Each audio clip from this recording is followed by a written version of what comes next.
কেউ যদি প্রচন্ড ক্ষুধার্ত থাকে, এত বেশি ক্ষুধার্ত যে তিনি আসলে এই মুহূর্তে খাবার না খেয়ে নামাজে দাঁড়ালে তার খাবারের দিকে মনটা ঝুলে থাকবে, এই লেভেলের ক্ষুধার্ত যদি থাকে, আবার অপরদিকে খাবারও এসে প্রস্তুত হয়, তাহলে এই ব্যক্তি আগে খাবার খাবে, তারপরে নামাজ পড়বে।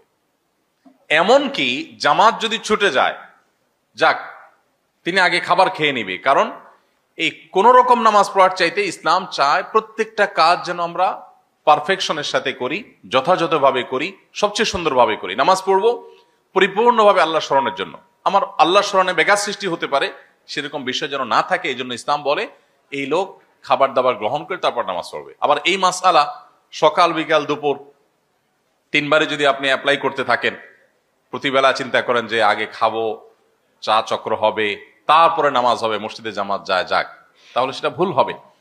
এটা হলো যে ব্যক্তি একেবারে ভয়ঙ্কর লেভেলের ক্ষুধার্ত, খাবারের জন্য তিনি অনেক প্রতীক্ষা ছিলেন, বহু প্রতীক্ষার পর খাবার এসে পৌঁছেছে, তাহলে সেক্ষেত্রে তিনি